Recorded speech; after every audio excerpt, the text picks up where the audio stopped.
à tous, j'espère que vous allez bien. Je vous retrouve aujourd'hui dans une nouvelle vidéo qui va être la présentation de ma palle de l'hiver 2024-2025. Je l'ai préparée ici en physique parce que oui, je n'ai pas encore ajouté, peut-être une petite exception dont je vous reparlerai après, de livres qui vont sortir tout simplement parce que 1. Je ne me suis pas renseignée sur ce qui va sortir durant l'hiver. Et de 2, j'ai une palle beaucoup trop longue et mon objectif en 2024 était de la diminuer.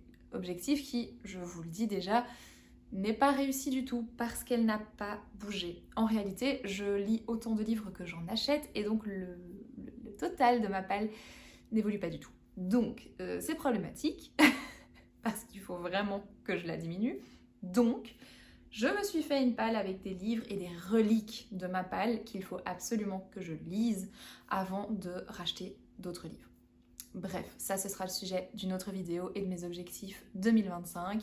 Je vous laisse ça pour cette vidéo-là, mais je vais d'abord du coup vous présenter cette palle de l'hiver. Je l'ai séparée en 3 parties. D'abord les classiques, la deuxième catégorie c'est la catégorie autre, parce qu'en fait c'est plein de styles différents et j'allais pas faire à chaque fois une catégorie par style parce qu'il y en a qu'un. Et enfin la fantaisie, donc c'est parti, je vous montre tout ça. Donc le premier livre que j'attrape dans les classiques, c'est Poèmes de Lord Byron et George Gordon. Je suis de plus en plus intéressée par la lecture de poèmes et je me suis dit que j'allais commencer par ceci. Pourquoi ? Parce que j'ai déjà lu du Lord Byron, que j'ai bien aimé et que ça m'a l'air assez court. En réalité, vous avez dans cette édition-ci la version en anglais, la version traduite, donc je pense que ça pourra être assez intéressant et également assez court comme première relecture de poèmes parce que c'est vrai que ça fait un petit temps que j'en ai pas lu. Donc je pense que ce sera très bien pour cette période-ci. Ensuite, j'attrape Anna Karénine de Léon Tolstoï. Je ne sais pas pourquoi, enfin ça a certainement un rapport avec la température, avec la météo extérieure, mais dans ma palle d'hiver, j'essaye toujours de mettre, alors je ne les lis pas forcément, mais j'aime beaucoup la littérature russe et la littérature aussi classique. Et donc ici, bah voilà, Anna Karénine de Tolstoï, ça fait 2 ans qu'il est dans ma palle. Ça fait 2 ans que je me dis, il faut absolument que je lise, mais c'est sa longueur qui m'en empêche, je pense. Ça fait quand même plus de 1000 pages et on est sur vraiment une histoire assez intéressante qui m'intéresse énormément. Anna Karénine est une personne qui fait partie de la bonne société russe et en rendant visite à son frère, elle va rencontrer le comte, et alors les noms, Vronsky. Vronsky et elle va en tomber amoureuse, sauf qu'elle est déjà mariée, qu'elle a un enfant. Et ça va être des choix, des décisions, et on va un petit peu suivre toute cette histoire. Donc c'est un sujet qui m'intéresse énormément. On est en plus sur une critique de société. Moi, j'adore ça dans les classiques. Mais les plus de 1000 pages, ça me fait peur. Donc voilà, je l'ai mis. Il faut que je me motive, vraiment. Mais je veux le lire cet hiver. Ensuite, je continue avec Little Woman de Louisa May Alcott.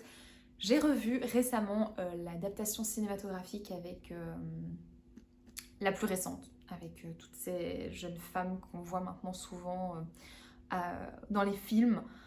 J'avoue que là je reviens sur aucun nom d'actrice, mais c'est pas grave, vous voyez de quelle adaptation je veux parler, avec Timothée Chalamet. Voilà.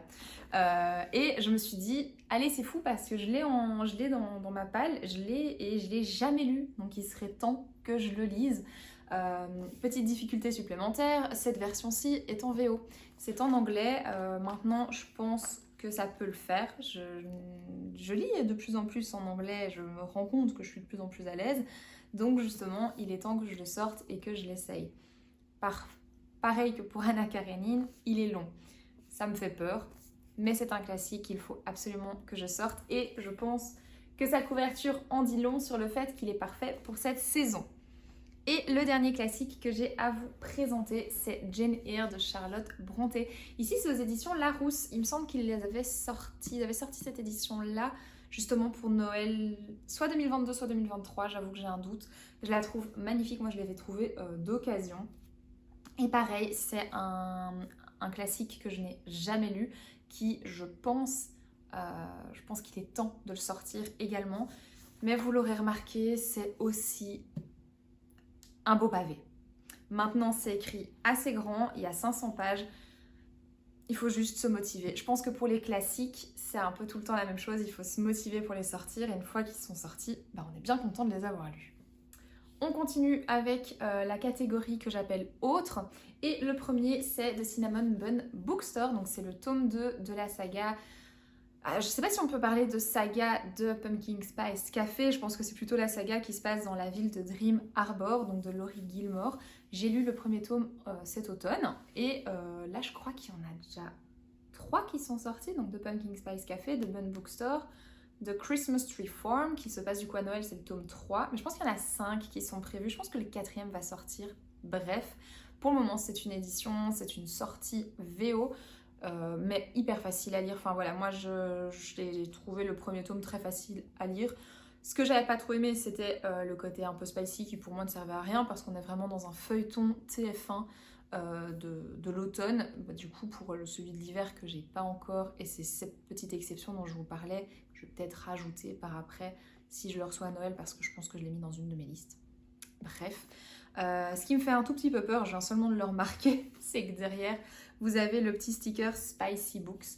Donc j'ai peur qu'il y ait plus de spicy dans celui-ci. Mais c'est pas grave, dans The Cinnamon Bun Bookstore, on va suivre non plus la première protagoniste, mais sa voisine et amie qui tient, du coup, pas le café, mais la librairie. Donc voilà, j'ai assez hâte de retrouver cet univers que j'avais vraiment bien aimé et qui était vraiment cocoon. Je continue avec Meurtre et pépites de chocolat de Joanne Fluke. Non, je ne sais pas. Si, c'est ça.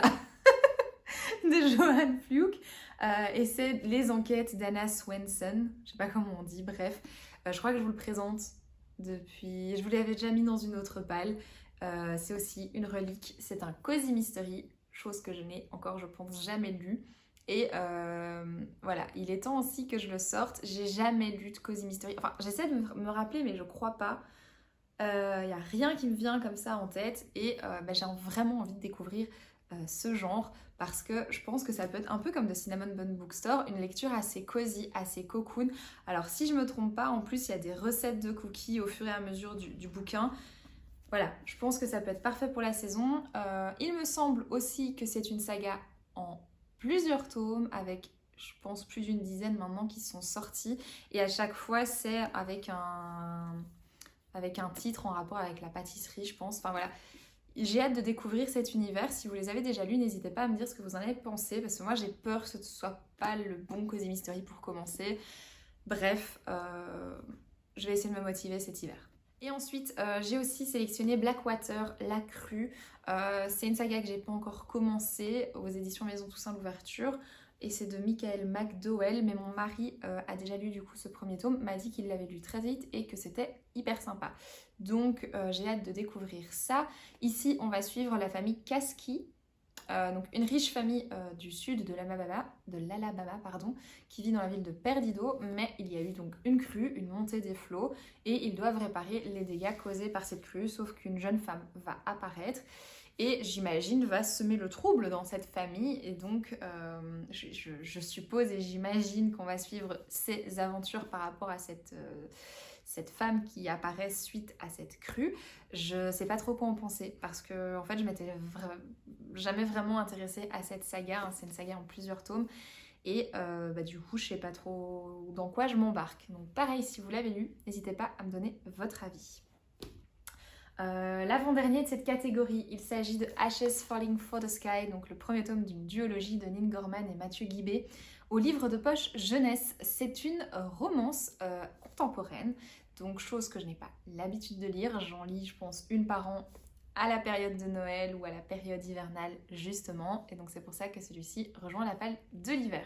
On va y suivre Sky et Ash, deux personnages similaires, justement pas similaires, complètement différents, qui vont tomber amoureux, il me semble. Sinon ce serait pas une romance, j'imagine. J'ai assez hâte de découvrir parce que je pense que ça peut être très intéressant, même si j'ai lu pas mal d'avis qui disaient que c'était triste. j'ai peur de pleurer. On verra bien, mais j'ai assez hâte. Alors par contre, je le vois, mais c'est bien noté à partir de 16 ans. Donc à mon avis, il y a des thèmes où il y a du spice. Il y a des thèmes un peu trigger warning. Je sais pas s'il y a des trigger warning. Oui, il y a des trigger warnings. Et le dernier livre de cette catégorie autre, il s'agit de La fille qui rêvait d'un bidon d'essence et d'une allumette, donc le deuxième tome de la saga Millennium de Stieg Larsson, ici aux éditions Actes Sud. J'ai déjà lu le premier tome l'année passée, je pense, en 2023 ou en 2022. Bref, j'ai adoré. J'ai adoré le premier tome. Maintenant, je ne sais pas si je l'ai adoré parce que j'avais déjà vu le film avant, ou si c'est vraiment l'univers et l'écriture. Alors, écriture très fluide, c'était un avantage certain, mais est-ce que c'était parce que je connaissais déjà l'histoire que j'ai à ce point-là aimé le roman? Aucune idée. Donc, je continue la saga avec ce tome 2 et je vais pouvoir justement découvrir si c'était vraiment l'histoire ou si c'était le rappel du film. Donc on verra bien. Ici, on va retrouver Lisbeth Salander et Michael Blomqvist. Blomqvist, c'est pas facile à dire, où ils vont se retrouver pareil dans une enquête avec plusieurs meurtres, sauf qu'en fait ici la coupable désignée c'est Lisbeth et je suppose que Michael va un petit peu l'aider et j'ai assez hâte de retrouver parce que c'est un univers quand même assez, donc du coup thriller mais assez dark que j'aimais bien, que du coup les films projetaient quand même pas mal et donc j'espère que le tome 2 sera à la hauteur du tome 1.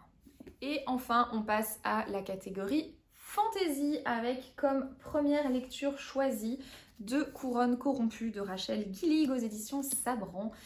J'ai trop hâte de lire ce tome 2 de cette duologie d'une fenêtre sur les ténèbres ou le roi berger.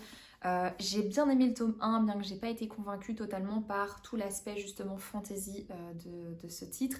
J'ai trouvé qu'il y avait pas mal de choses que j'avais l'impression d'avoir déjà vues ailleurs, mais soit, c'était quand même une très bonne lecture. La fin surtout m'avait bien plu, donc ici j'espère adorer tout autant. J'avais aussi bien aimé le fait que dans le premier tome, la relation un petit peu entre les deux protagonistes féminins et masculins était assez slow burn, donc voilà, j'ai hâte de les retrouver et espérer que ce soit un petit peu moins slow burn pour ce tome 2, surtout que du coup on est sur la finalité de cette histoire. J'ai trop hâte. Je crois que après la lecture que je suis en train de faire, qui est, d'ailleurs je l'ai juste à côté, je vais peut-être vous la présenter. Je la considère pas dans ma lecture, ma palle de l'hiver. Pour moi c'est mon dernier de l'automne justement. Et ma première lecture de l'hiver, je crois que ce sera Deux couronnes corrompues, on verra bien. Mais actuellement je suis en train de lire Lady Macbeth de Ava Reed.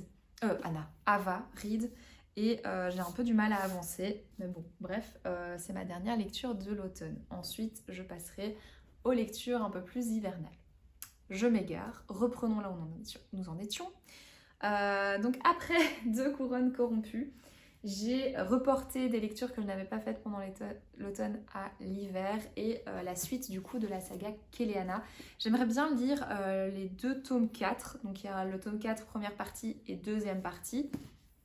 J'aimerais bien les lire cet hiver, j'aimerais vraiment bien avancer dans la saga parce que maintenant j'ai tous les livres, donc je pourrais la finir avant d'enfin enchaîner sur Crescent City. Mais ouais, j'aimerais bien avancer. Je les avais prévus à la base dans le Pumpkin Autumn Challenge. J'ai pas eu le temps et j'ai préféré me concentrer sur d'autres lectures qui me paraissaient plus adaptées à la saison. Donc je trouve que c'est pas des lectures justement qui sont définies via une saison. On peut les lire un peu tout le temps, donc c'est pour ça que je les reporte ici en hiver. Ce sera l'occasion de continuer. Ensuite, pareil, je reporte une autre lecture que j'avais sélectionnée pour le Pumpkin Autumn Challenge. C'est A Curse So Dark and Lonely de Brigitte Kemmerer. Ici aux éditions Bloomsbury, c'est une lecture VO. Pareil, j'ai pas eu l'impression que c'était une lecture qui m'appelait à l'automne. Donc j'ai laissé cette lecture de côté pour privilégier d'autres lectures du Pumpkin Autumn Challenge. Et ici on est sur un tome 1. Donc si j'ai bien compris, c'est une réécriture, c'est pas une réécriture, comment on dit, c'est inspiré du conte de la Belle et la Bête. Voilà, donc il y a un jeune homme qui s'appelle le prince Ren, qui est l'héritier de Amber Fall, et il est maudit. Il est maudit et il est forcé de revivre l'automne de ses 18 ans encore et encore. Il ne pourra s'en sortir que si une jeune femme tombe éperdument amoureuse de lui. Donc visiblement il n'y arrive pas. Et on va avoir Harper, une jeune fille qui vit, si j'ai bien compris, dans notre monde, à Washington DC. Et elle va être transportée dans le monde du prince Reine.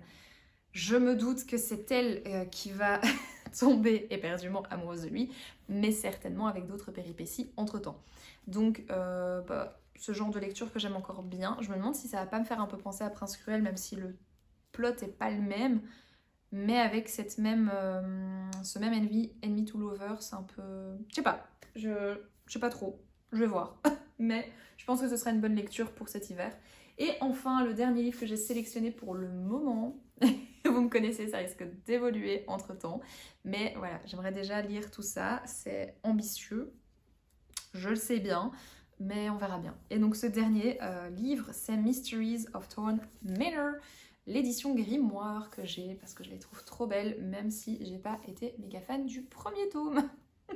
En fait, c'est un stand-alone à la base, donc Sorcery of Thorns, mais ils ont fait ce petit ajout qui se passe pendant l'hiver.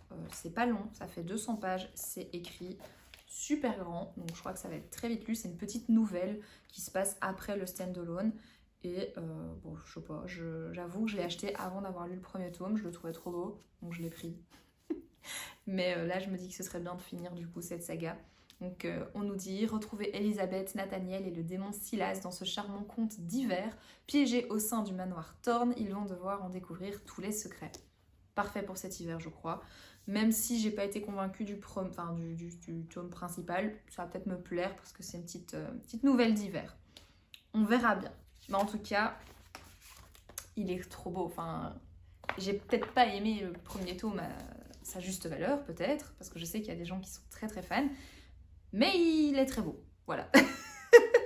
Écoutez, on verra bien ce que j'en pense. Mais voilà pour ma palle de l'hiver. J'espère que ça vous aura plu. N'hésitez pas à me donner aussi d'autres conseils. Peut-être des livres que vous avez décidé de lire cet hiver et que moi, je n'ai pas sélectionné. Ça m'intéresse toujours de savoir ce que les autres lisent, bien évidemment, pour pouvoir m'en inspirer par après. Écoutez, moi, je vous dis à la prochaine. Je vous fais de gros bisous. Ciao!